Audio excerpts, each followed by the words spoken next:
It was a quiet, sunny morning in Ashfield, Virginia, the kind of peaceful suburb where nothing bad ever seemed to happen. Neighbors waved from their driveways, sprinklers hissed across green lawns, and the air smelled faintly of fresh coffee and rain-soaked earth. It was, by all appearances, a perfect morning. But that illusion shattered at 8:17 a.m. Linda Moore, a retired teacher who lived next door to the Holloways, was watering her flowers when she noticed something odd. The Holloways' mailbox was still stuffed with yesterday's mail. That wasn't like them. Daniel Holloway was punctual about everything, especially his routine. Even stranger, the family's silver sedan hadn't moved since the night before. Linda shrugged it off at first, thinking maybe they had left early for a trip. But then, she saw the kitchen window. The curtains were open, and inside, the kettle on the stove was still boiling, steam fogging up the glass. It had been like that for too long. Her heart began to race. She knocked on the front door. No answer. She called out Daniel's name, then Clara's. Still silence. That's when Linda decided something was terribly wrong. She dialed 911, her voice trembling. Within 10 minutes, Officer James Porter and Detective Ryan Carter arrived at the scene. They found the door unlocked, which immediately raised a red flag. The officers entered carefully, their radios buzzing softly in the background. The house was eerily still, the kind of quiet that makes your stomach twist. A cup of coffee sat half, finished on the dining table. A phone charger was plugged in, but the phone itself was gone. Everything looked perfectly in place except for the study door, which was slightly ajar. Detective Carter pushed it open. Inside sat Daniel Holloway, slumped in his leather chair, his head tilted unnaturally to the side. A thin line of blood trailed from his neck down to his crisp white shirt. Papers were scattered on the desk, but nothing appeared stolen.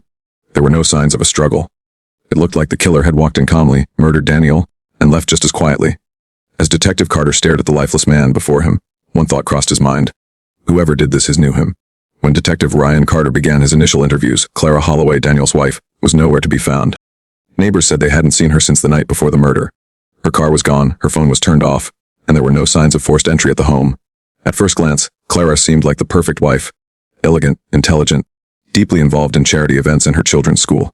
But as detectives began digging deeper, the picture started to blur. Detective Carter found a hidden photo album in the study drawer, tucked under financial records.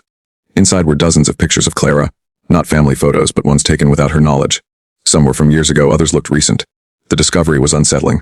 Who took them, and why were they hidden in Daniel's office? Later that afternoon, Clara was found, driving aimlessly along a country road 20 miles outside of town. When officers pulled her over, she appeared disoriented and emotionally numb. At the police station, she sat quietly across from Detective Carter. Her makeup was smudged, her hands trembling as she wrapped them around a cup of cold coffee. "Mrs. Holloway," Carter began carefully, "your husband was murdered sometime between midnight and 6 a.m. Where were you during that time?" Clara's eyes filled with tears. "I left the house after we argued. He accused me of things that weren't true. I just needed space." "What kind of things?" Carter pressed. Clara hesitated, then whispered, "He thought I was having an affair." The detective studied her face. Searchin avoided eye contact. "Was he right?" She shook her head. "No. But he had changed lately. Paranoid. Secretive. I don't even know who he was anymore." Her story raised more questions than answers. Clara claimed she spent the night at a friend's house. But when detectives checked, the friend denied ever seeing her. That night, Detective Carter replayed her words in his mind.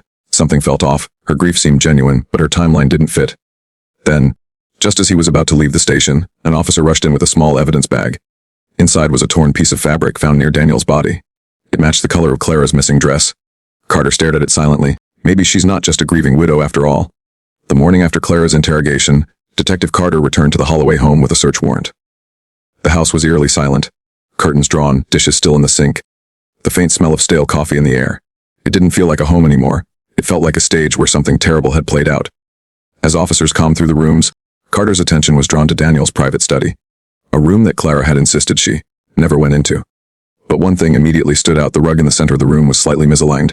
He knelt down, lifted the edge and froze. Beneath it, the floorboards had been tampered with. The nails were newer, the wood cleaner. "Get me a crowbar," he ordered. The sound of splintering wood echoed through the quiet house as Carter pried up the boards. Beneath them lay a small, dusty lockbox. It was old, metallic, and covered with fingerprints. When they forced it open, everyone fell silent. Inside were envelopes full of cash, a few photographs of Clara with another man, and a USB drive labeled confidential. Carter inserted the drive into his laptop, and the screen flickered to life. The files were full of financial records, offshore accounts, and secret payments, proof that Daniel had been laundering money through his charity foundation. But one folder caught Carter's eye. It was titled Insurance. Inside were videos, recordings of Clara arguing with Daniel. In one she shouted, "You're going to destroy everything?" In another, Daniel replied coldly, "If I go down, you're coming with me." It was clear now. Their marriage was more than broken. It was dangerous. Suddenly, one of the officers called out from the hallway. "You need to see this." Carter rushed over. The officer had found blood under the floor vent, just a few feet from the study door. Forensics confirmed it matched Daniel's. The detective's mind raced. Why would Clara hide evidence in her own home? Unless she didn't know it was there. As the sun dipped below the horizon, Carter stood outside, staring at the Holloway residence. Beneath its perfect suburban surface, lies had been carefully buried. He looked back at the house one last time and muttered, "This place isn't hiding secrets anymore, it's telling them." Detective Carter's next move was to talk to the Holloway's neighbors. Most described Daniel as a polite man who kept to himself, while Clara was often seen gardening or chatting with delivery drivers. But one neighbor, Mrs. Edna Larkin, an elderly widow who lived across the street, said something that caught Carter's attention. "I always knew something wasn't right in that house," she said. "I have a camera facing my driveway. It might have caught something the night he disappeared." Carter followed her to her small living room, where she opened her laptop and pulled up a folder labeled Security April 14. The footage played in silence. For the first few hours, everything was calm, until 11:46 p.m., when Daniel's car headlights appeared in the distance, pulling into the driveway. Then, 5 minutes later, another car stopped just down the street, a black sedan with tinted windows. A tall figure stepped out, wearing a dark coat and gloves, and walked toward the Holloway homeside entrance. Carter leaned closer. "Can you zoom in?" Mrs. Larkin nodded. The face was partially visible. Not clear, but distinct enough to recognize it wasn't Daniel. The man knocked lightly, and the door opened. Clara appeared, letting them in. Carter's pulse quickened. That's not her husband. For the next hour, nothing moved on screen, until 12:52 a.m., when the same man came out again, this time carrying what looked like a heavy duffel bag. He placed it in the trunk, wiped the doorknob with a cloth, and drove off into the darkness. The next morning, Clara reported Daniel missing. Carter exhaled deeply. She's not just hiding something, she's protecting someone. A forensics later enhanced the video, revealing a partial license plate number on the sedan. A quick database search connected it to Ethan Graves, Daniel's former business partner, the same man in the photographs from the lockbox. Suddenly, the case took a dangerous turn. Ethan had vanished months earlier after being accused of embezzlement. Now it looked like he was back, and Clara was helping him. Carter knew this wasn't just about a murder anymore. It was about revenge, greed, and betrayal tangled in one chilling plot. As he left Mrs. Larkin's house, he whispered to himself, "We're not chasing a killer, we're chasing a cover-up." Detective Carter sat in the dimly lit interrogation room, eyes fixed on the door. Across from him, a single file lay open. Photographs, bank statements, and the enhanced still image of Ethan Graves. For days, Carter had been chasing shadows, searching abandoned warehouses, old motels, and remote roads on the outskirts of town. But now everything pointed back to one person, Clara Holloway. When she entered the room, she looked exhausted. Her once perfect hair was tangled, her hands shaking as she gripped her purse. She avoided Carter's eyes, but her guilt hung in the air like smoke. "Clara," Carter began softly. "We've seen the footage. We know about Ethan. We found your husband's blood in the study." Clara's lips trembled. "You don't understand, I didn't kill him." "Then who did?" Carter pressed. Her eyes filled with tears, but her silence spoke louder than words. Carter slid a photo across the table, a still of her opening the door for Ethan. "This was the night Daniel disappeared," Carter said. "You let him in. He left with a duffel bag. What was in it?" Clara took a deep breath, her voice barely a whisper. "My husband's body." Carter froze. She continued, "But then told me he'd help me. He said Daniel was planning to expose us both. His charity, my affair. Daniel was going to ruin us. I panicked. I called Ethan and I made the worst mistake of my life." Tears rolled down her cheeks as she described the night. Daniel had come home drunk, furious after discovering financial discrepancies in his own company, all pointing to Ethan. When Clara tried to defend him, Daniel snapped, calling her a liar and a traitor. He slapped her, and she fell against the table. In that moment, something inside her broke. "I didn't mean for him to die," she sobbed. Ethan said he'd take care of everything, that no one would ever know. But Ethan's help was far from mercy. Carter leaned forward. "What did he do with Daniel's body?"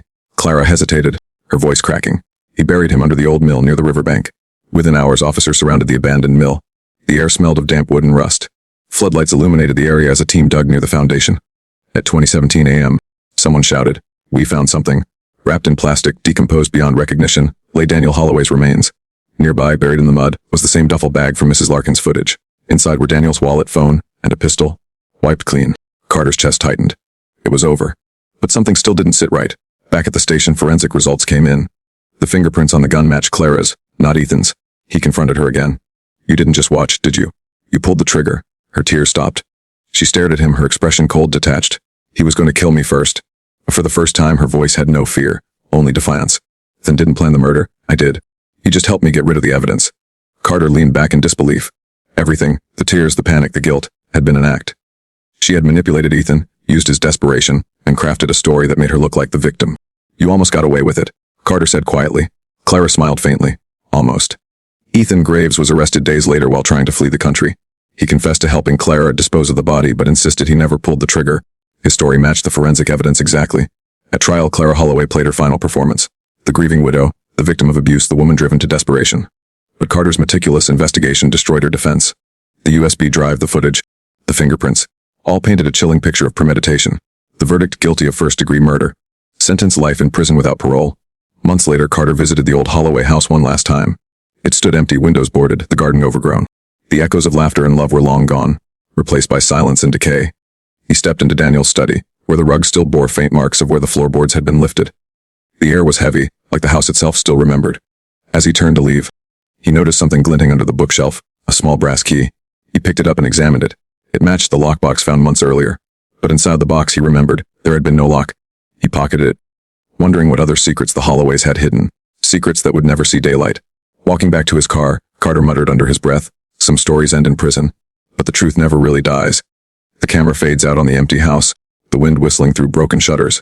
A haunting reminder that behind the perfect facade of ordinary life, darkness can grow quietly, patiently, until it finally demands to be seen.